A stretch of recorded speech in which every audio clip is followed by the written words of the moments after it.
This is the morning of the 4th of May. You know, if you've been tuned in to me for the last 13 plus years, I've said that our government is not a friend of ours. And most of the conflicts that have taken place all across the world were planned and executed by our government. They were planned by the CIA and the Pentagon. I want to go back to Pearl Harbor, December 7th, 1941. And President Roosevelt was very eager to get America into the war. I believe that they knew that Japan was going to attack, but they didn't care. They needed an excuse to get the American people to support the war effort.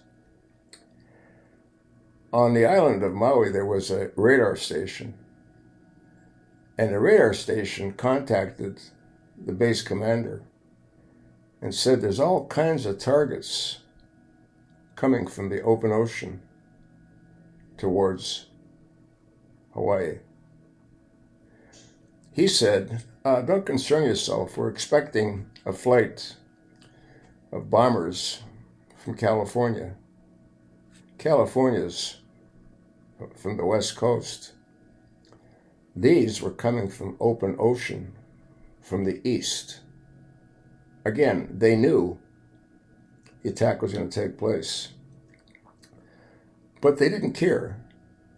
The reason they didn't care, again, they wanted an excuse to get the American people to support the war efforts. Then you had the Korean War from June of 1950 until July 1953. Thousands of our military were injured, thousands were killed. Then you had the JFK assassination on November 22nd, 1963. The CIA and the folks at the Pentagon approached JFK with Operation Northwoods. I've done videos on this, but go do a search on Northwoods. Operation Northwoods was a plan devised by the CIA and our military, the Pentagon, to sink an American ship and blow up an American plane and kill Cubans on the open sea and blame Fidel Castro. JFK looked at them and said, "You're insane.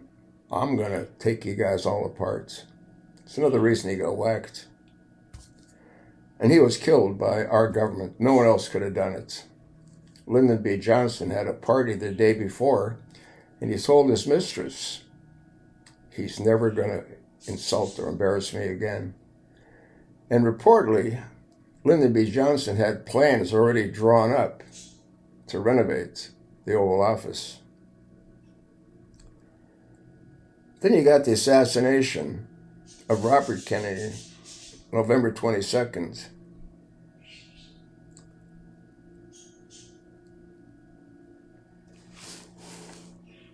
Now, Saran is presently in prison.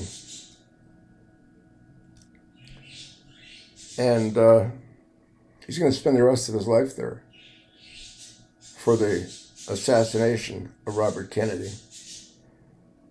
Robert Kennedy had a bullet in his back, had a bullet in his shoulder pad, had a bullet by his left ear from a down low position.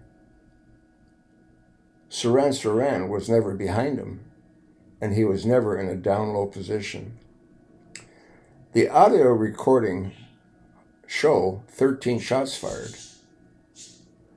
Saran had an 8-shot .22 revolver. Saran was a patsy. Then you had Lyndon B. Johnson claim that the Gulf War, He used that as an excuse to get us into the Vietnam War. I think 57,000 Americans died, and probably 4 times that got wounded, seriously wounded. What do we accomplish? Well, we fueled the industrial military complex. Then in 2001, we had the Twin Towers come down. Nobody other than our government could have done it. Nobody other than our government could have falsified all the radar hits. Did you know that they sent the CIA and the FBI agents around to all the hotels and restaurants near the Pentagon and near the Twin Towers to collect any videotapes? They weren't looking for evidence. They're looking to hide the fact that there were no planes. Again, you can't make this stuff up. I've done over 200 videos on 9/11. Let's not forget Building 7 that came down. The reporter said Building 7 came down, and it's right behind her. Hadn't come down yet. It was all planned. You know why they took down Building 7? It had the Enron documents. And too many very high-level people would have been exposed through the Enron documents. The Murrah building in Oklahoma was taken down, I believe, because it had the Whitewater documents. That building blew out. It didn't blow in. ATF had offices in that building, and their agents received a page, "Don't come to work tomorrow." Tomorrow is the day that the building got blown up. I mean, I could go on and on and on. Then you got George H.W. Bush. Operation Iraqi Freedom. Saddam Hussein attacked Kuwait to get the oil, and I guess Bush felt it was our obligation to go in and liberate Kuwait. A few years later, George Bush, you know, the guy that deserted the National Guard, who became president, who also took us into a 20-year war in Afghanistan over 9/11, by the way, he had Operation Shock and Awe. And he said that Saddam Hussein has weapons of mass destruction, which he didn't have. But he was hung. I mean, there's no end to it. How about Benghazi back in 2012? In 2011, Gaddafi, he was found with a pipe up his rectum in a ditch. Gaddafi had a lot of gold. The gold disappeared. One of the reasons they got rid of Gaddafi was because he was trying to convince the Arab countries to get off the petrodollar and to go on to the golden dinar. And again, he had a lot of gold, but it all vanished. Now you got Benghazi. Hillary Clinton sends a homosexual,